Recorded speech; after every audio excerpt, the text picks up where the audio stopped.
No creo equivocarme cuando digo que los Fatui son lo más interesante de la historia de Genshin. Quiero decir, tenemos muchas historias interesantes aún sin concluir, como Nuestra Hermana y la Orden del Abismo, los Arcontes o Celestia, pero son los planes de los Heraldos y del Arconte Crío quienes más intriga causan, tanto sus planes como organización como sus metas personales.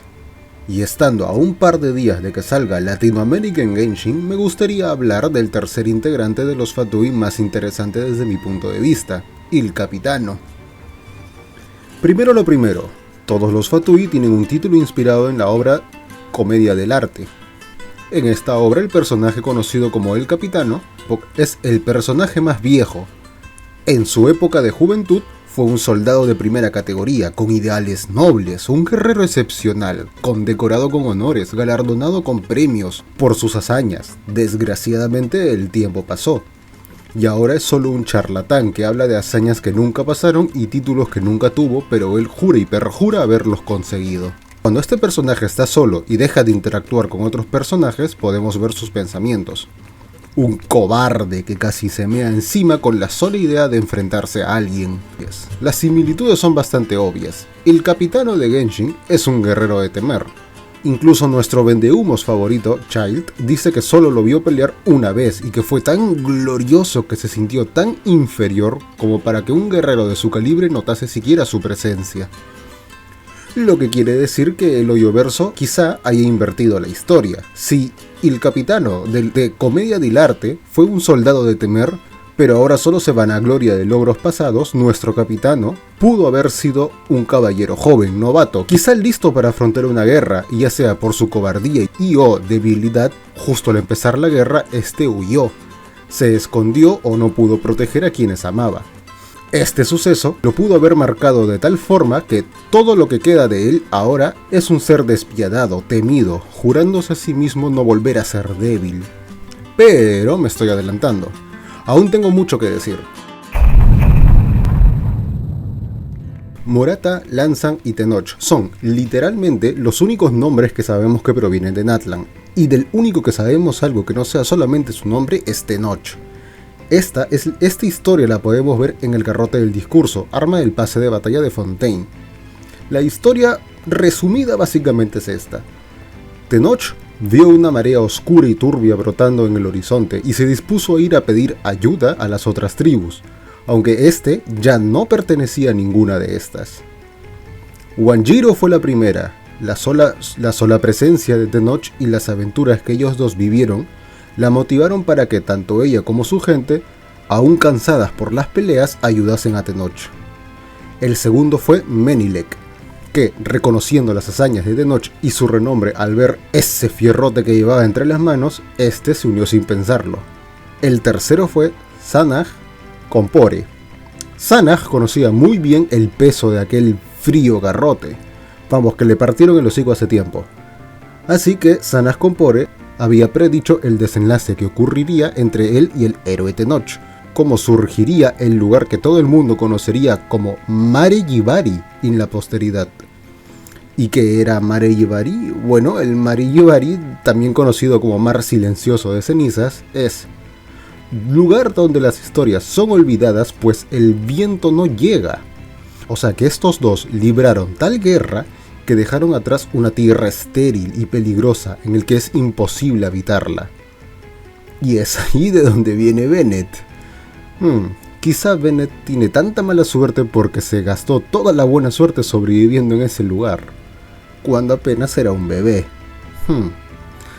La cuarta fue Burkina, una joven que nunca experimentó la guerra en carne propia, pero que tenía tantas ganas de chambear que seguiría a Tenoch a donde sea que vaya, su musculado cuerpo lleno de cicatrices. Curioso detalle, querida Burkina.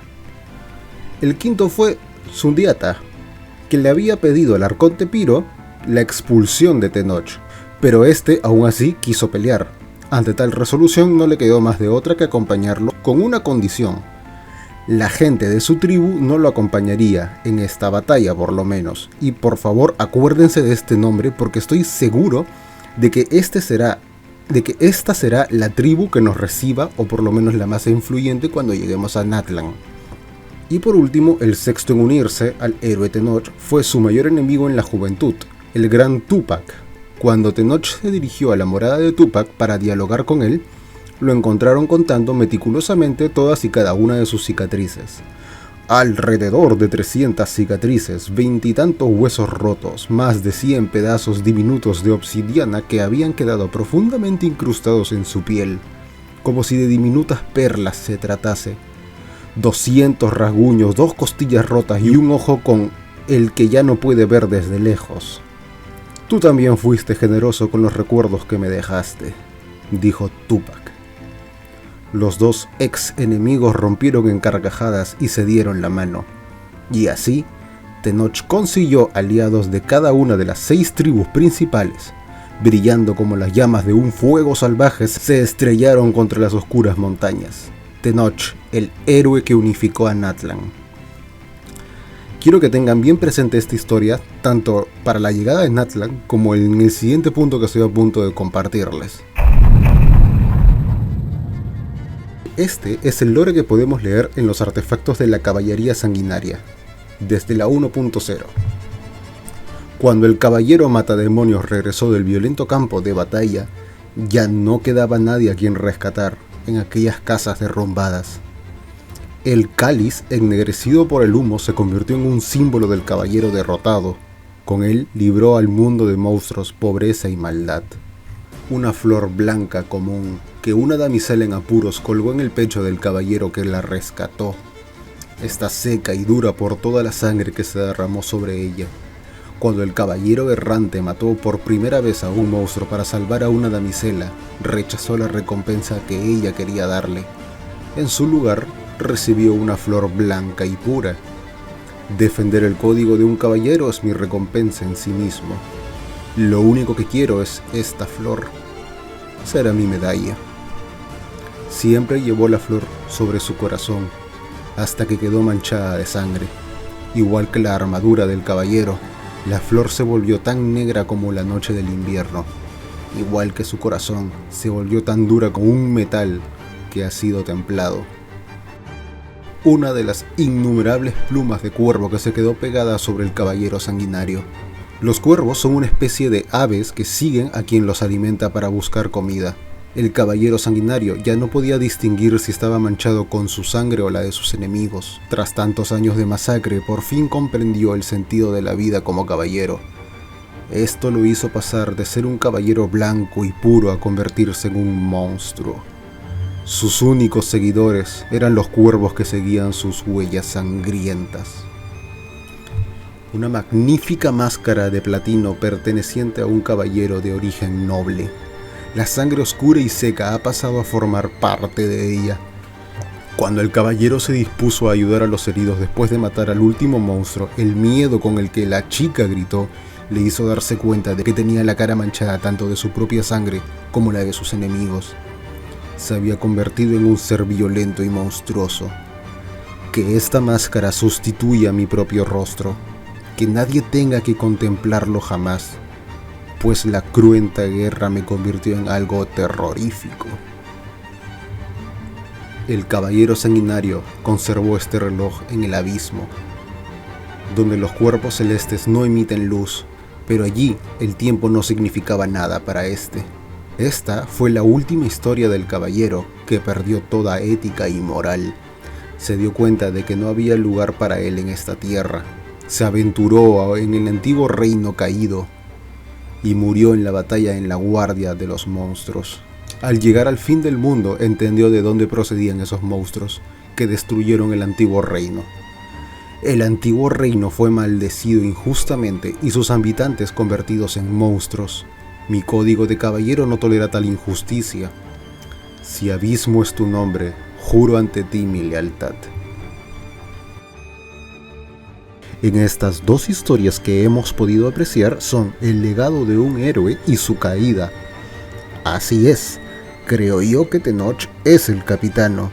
El garrote nos cuenta el legado y el renombre que éste tenía con la gente de Natlan, culminando con él y su ejército corriendo hacia una batalla final. Pero el set de caballería sanguinaria nos contaría el fatídico destino de este gran héroe, probablemente lo que ocurrió después de aquella batalla. También cumpliría lo que les comenté al inicio del video, y el capitano de la comedia del arte solo puede vanagloriarse de batallas pasadas, y el de Genshin solo puede aferrarse a sus memorias pasadas para recordar que alguna vez fue él también un humano. Pero yo no quiero creer en mi propia teoría, creo que lo podemos hacer aún más trágico. ¿Qué pasaría si Tenoch es el padre del capitano? Creo yo que esta versión es todavía más dolorosa.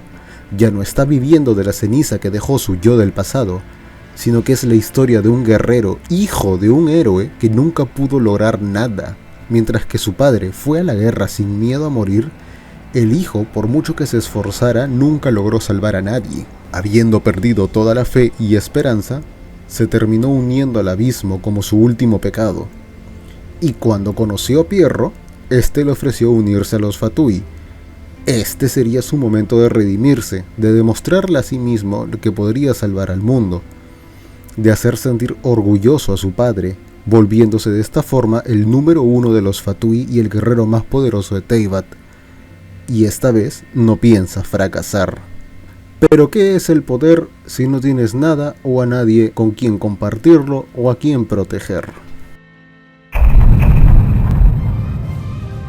Yo soy fiel creyente de que los simbolitos están mal.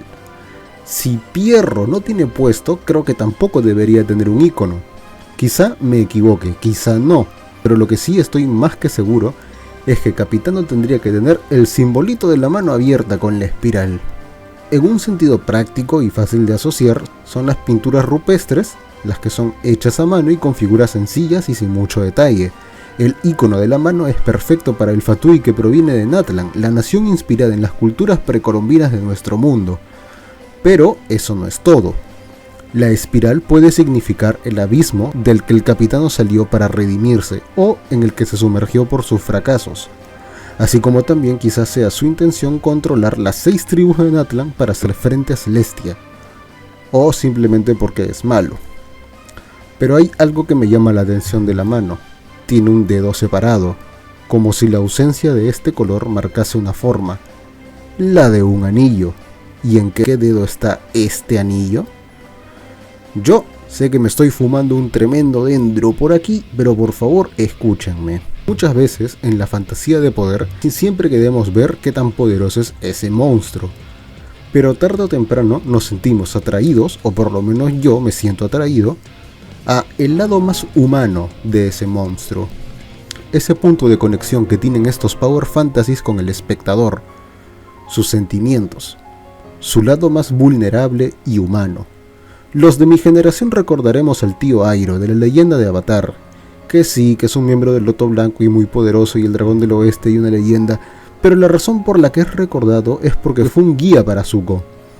Como lo educó y lo guió y lo perdonó, y por supuesto, todos recordamos ese capítulo. Happy birthday, my son. If only I could have helped you.